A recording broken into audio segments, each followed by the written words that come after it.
Hi everyone, my name is Suma. I'm here with Shannon O'Hara. She's founder of Talk to the Entities. Talk to the Entities is education about the spirit world, and Shannon offers live classes around the world to help people to utilize their awareness in this area and create magical changes. Welcome, Shannon. Thank you so much. For someone who has not read your book yet, what are entities? Wow. Well, let's jump right in. So entities, if you look at the word entity in English, it's actually an energy that's defined. That's the definition of entity. So a corporation is an entity.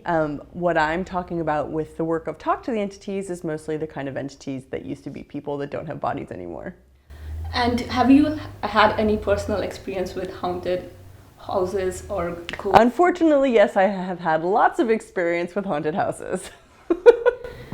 Can you share one of them that kind of increased your awareness in this world? Okay, yeah. Well, all my life I've been super aware of ghosts. And so whenever I walk into a house that has any entities, which is, to be honest, most houses, there's always an experience of what's going on there, and that can vary dynamically based on the entity and why it's there and stuff like that. Do you see like a physical presence, or do you visually see them, or is it just a feeling? Both.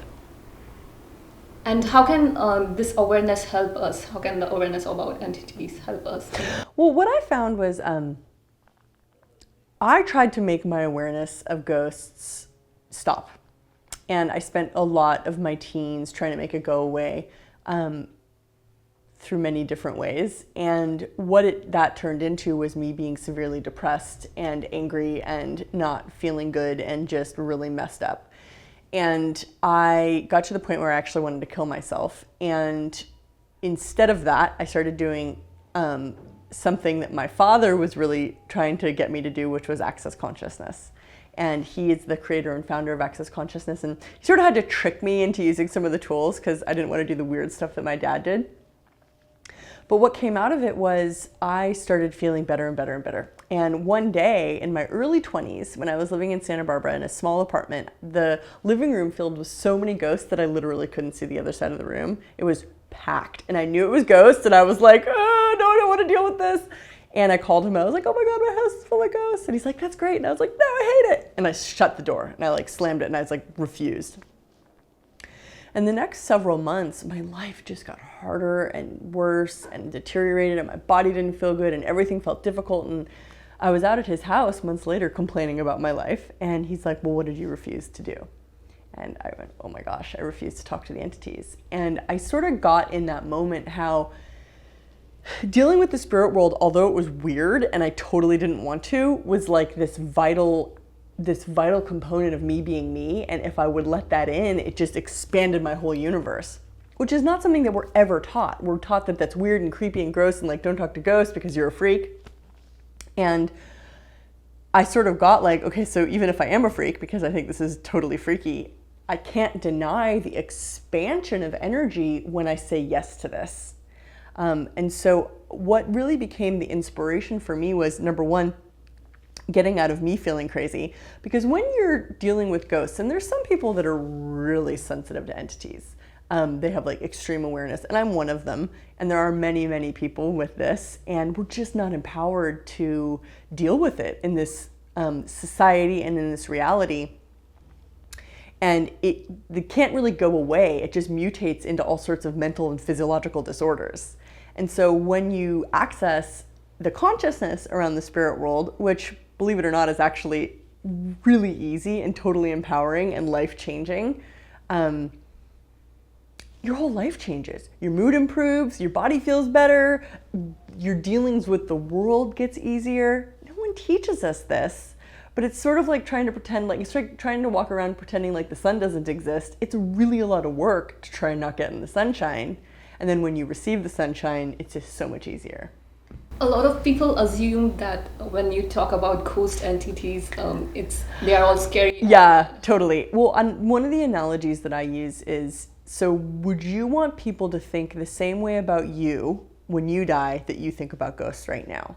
because you're gonna die and you will still be you. Your body will just recycle back into the planet, which it's meant to do. And do you want people to think the same way about you that you think about ghosts now? That's right.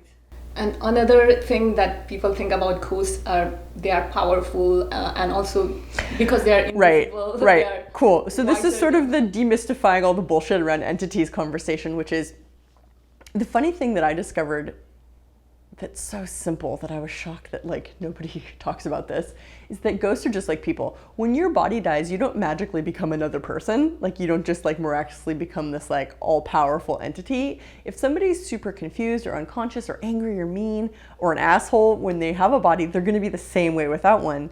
And if a person is kind, generous, gentle, they're gonna be that way without a body too. So when you're dealing with entities, basically entities are, for the most part, just like people. Confused, lost, and not that bright all the time. It reminds me of the quote, I'm not sure who said it, but just because someone is dead doesn't mean they are smart. Correct. And then when I discovered that, it was like, whoa, okay, so that's a completely different perspective. And I started to see how many entities, just like people, need help. Yeah. So in case there is some information or awareness coming to someone through some of these entities, still be discerning about that information and not assume that just because it's from a dead person, it means it's all true and wiser. Do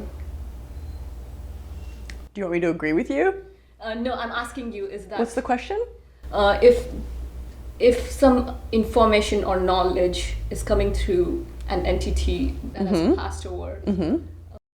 Well, do you listen? Well, look, but this is the interesting thing. When you start to have a conversation about dealing with entities, you have to also look at the way that people deal with people. And a lot of people will just listen to stupid people and think that that's true and real. They'll do the same thing with entities too. It's sort of like, just because the person doesn't have a body doesn't really change the way people interact with them. It's just there's like less belief that they're interacting with entities. But if people like to listen to stupid people, they're also going to listen to stupid entities. And I remember you also recently blogged about Earth Spirit. Can you share your awareness? Well, one of the big treats for me was like when I said yes to the spirit world, not only did I get to perceive all of the awful entities, but I also got all the magical ones too. They all come together. You can't really like pick and choose. And so for me, what I went on this really deep back to nature vision quest in my early 20s, because I really had a difficult time with society and people. And I found more peace in nature.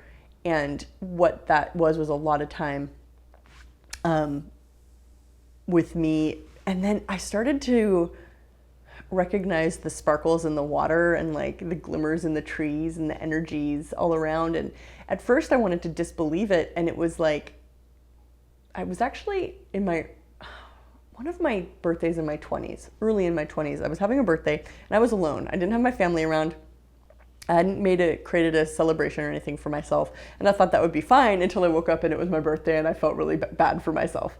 And I decided to go for a hike, and I was like, oh, nobody loves me. I started my birthday by myself. And I'm hiking up into the mountains, and I'm crossing this creek bed, and down the creek, this glimmer is happening. And I'm like, oh, it's just the sunlight on the water. But I caught it, and I was like, that's not just the sunlight on the water. And for the first time in my adult life, I actually made myself put down my barriers and receive what might be there, even if I wasn't sure. And instantly the tears came. And it was like this gushing of energy that came out as tears, but it was this gift that these water energies and spirits were gifting me that was so completely required.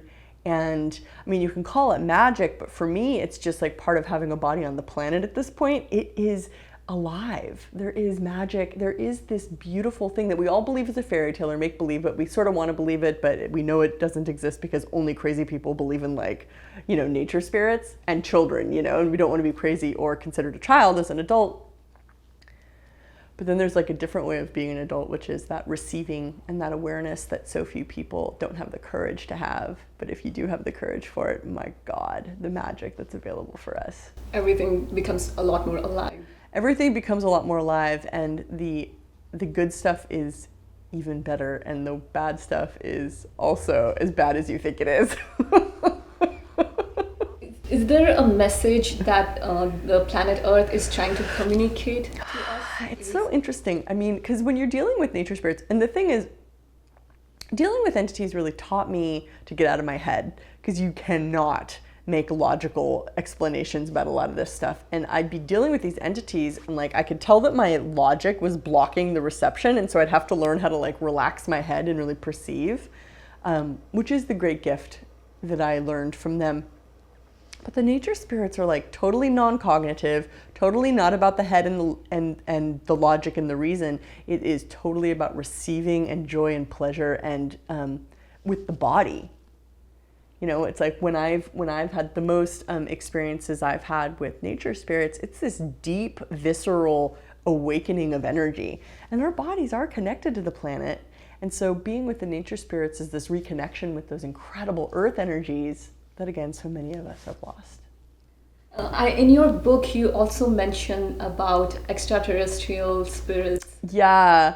Well, the funny thing is, yeah, a lot of people ask about ETs or extraterrestrials in my classes because ghosts and ETs seem to get glumped in the same area, but in truth, they're really not the same thing. I'm some sort of idiot savant when it comes to spirits. I don't know why I can do it as well as I can, but I can, it's an area of total ease for me.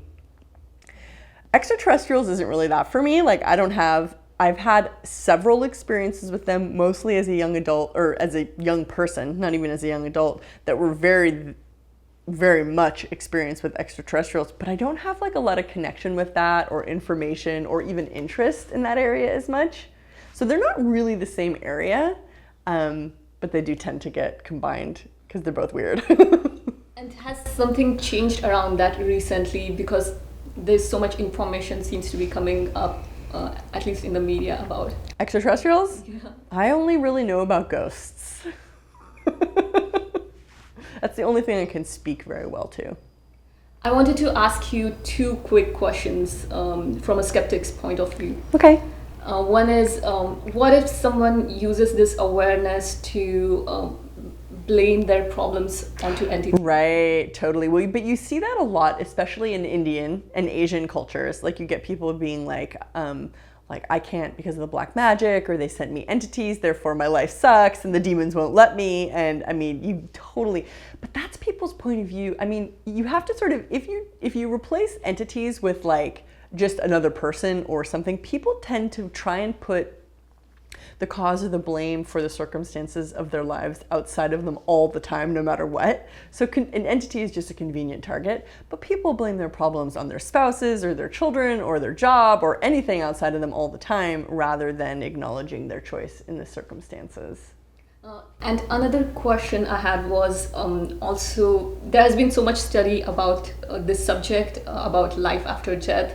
Why do you think we don't still have like a solid physical proof? Because people are too stupid to perceive what's actually going on, and they want to understand it through their head rather than receiving the phenomenon of consciousness. That's a good answer. Is there anything you would like to share with the audience today? I don't know. What would you like me to share with the audience today? Whatever you feel like. You have to be more specific. I don't... About Talk to the Entities, what you're up to with the recent events at Talk to the Entities. Well, gosh. Okay, so I guess if this sounds of interest, right? Like if this conversation is sparking something in you or creating more curiosity, it's like, I really invite you to check out more. It's like, I do something called Talk to the Entities, which is an Access Consciousness specialty class. And Access Consciousness is really what saved my life and what assisted me in developing, even being able to discover what Talk to the Entities could be. So Talk to the Entities, the class itself, is full of access processes. In Talk to the Entities, basically, it's like the easiest, most direct form of getting over the bullshit in this area and starting to actually be capable. Because none of us are empowered. We're not taught. We are not given good tools to handle ghosts. We're not even given good tools to handle life, let alone handle ghosts. So access is sort of like the tools that you never got, that if you got them would make your life a million times easier. And then Talk to the Entities is the tools that make dealing with ghosts like so easy. Granted, not everyone wants an easy life, but it's there for the choosing. And so with Talk to the Entities, we basically are dealing with, to clarify the area, with any ghost or spirit, you're only ever going to do one of three things. You're going to either clear the spirit, communicate with the spirit, or receive. And it's sort of interesting that when you look at it, it's like how much have people been confused about, well, if I perceive the entities, then what do I do with this overwhelming awareness? Because most people are completely overwhelmed because they haven't been educated on what to do with it. Good news is that once you do open the door, it's actually the time for you to start practicing the tools of clearing, communicating, and receiving. And that's what we go over and Talk to the Entities, how to clear entities, which, to be honest, is like this miracle that's like so easy and changes the energy so dynamically. Communication, which is really powerful for people and ghosts, and then receiving, which is the most powerful element, which hardly any of us do, but there are great beings who are here to gift to us if we will receive. And if someone wants to find out more about it, they can go to your website. TalkToTheEntities.com, absolutely. Thank you so much for being so gracious with your time to share this with our audience today. Thank you so much, honey. And thank you for watching. If you like these videos and find them informative, please remember to subscribe and leave a comment. Thank you. Bye.